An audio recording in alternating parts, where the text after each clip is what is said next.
Mesdames et Messieurs les ministres statutaires, Monsieur le Président de la Commission de l'UEMOA, Monsieur le Gouverneur de la Banque centrale, Monsieur le Président de la BOAD, Monsieur le Président du Conseil régional de l'épargne publique et des marchés financiers, Madame le Président de la Cour de justice de l'UEMOA, Monsieur le Président de la Cour des comptes de l'UEMOA, Mesdames et Messieurs, je me réjouis de la tenue à Dakar de notre première session statutaire au titre de l'année 2017.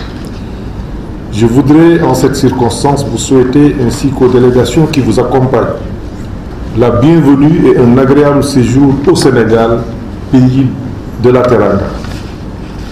Je voudrais également vous assurer de l'engagement à nos côtés de son Excellence M. Macky Sall, le Président de la République du Sénégal, dans le cadre de la réalisation des chantiers de l'Union. Permettez-moi ici de saluer les organes et institutions de l'Union pour leur disponibilité et pour les commodités de travail mises à notre disposition. Mesdames et Messieurs les membres du Conseil, notre session se déroule quelques jours après la tenue des conseils d'administration des institutions spécialisées de l'Union, tenue ici même à Dakar le 22 mars 2017. Les conclusions de ces assises nous seront livrées au cours de nos travaux. Ainsi, nous analyserons au titre de la BCEAO le rapport sur la situation économique et monétaire dans l'Union au 31 décembre 2016.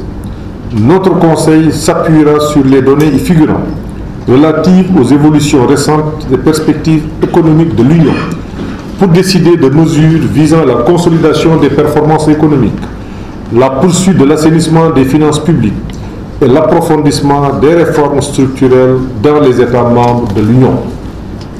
Notre Conseil aura également à se prononcer sur les comptes de la BCEAO pour l'année 2016, soumis à son approbation.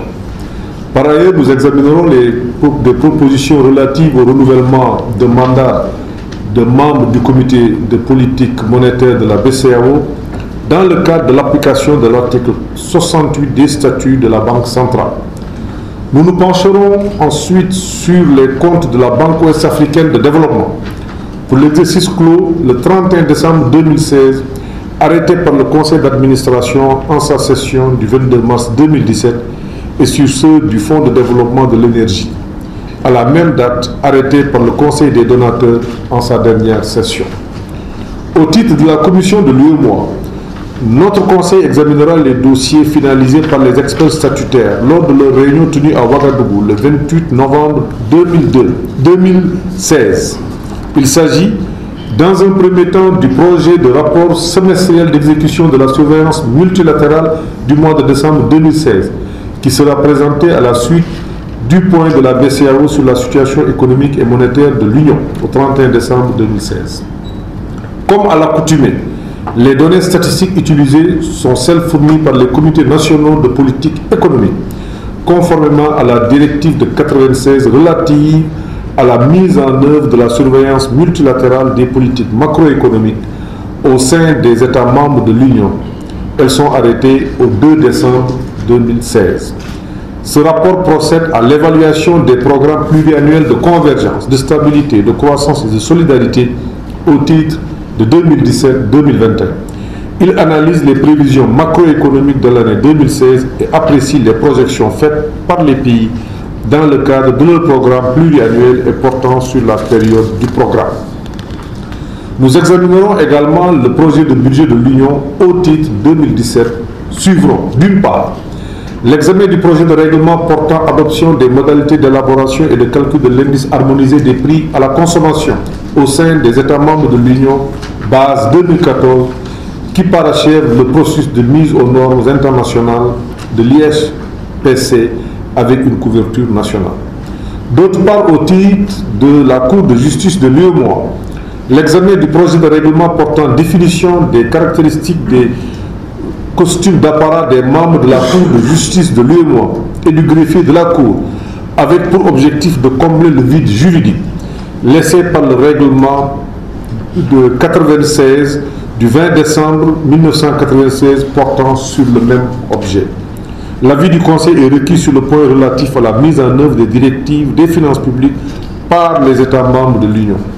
Enfin, au titre du Conseil régional de l'épargne publique et des marchés financiers, notre Conseil examinera le projet de budget de l'exercice 2017 en vue de son approbation. Ce projet de budget a été adopté par les membres du Conseil régional lors de la 68e session ordinaire tenue le 14 novembre 2016 à Abidjan. Mesdames et Messieurs les membres du Conseil, l'adoption du budget et la validation des comptes étant des étapes décisives pour toutes les institutions, je demande aux présentateurs d'être précis et concis dans leur exposé. C'est le lieu pour moi de féliciter et d'encourager le comité des experts statutaires de l'Union et les cadres de nos institutions pour la qualité des travaux préparatoires à notre session. Je ne saurais terminer mon propos sans saluer la presse qui nous accompagne dans les actions visant à rendre visibles les réalisations de l'Union. Vive l'UEMOA, vive le processus d'intégration régionale. Je vous remercie de votre aimable attention.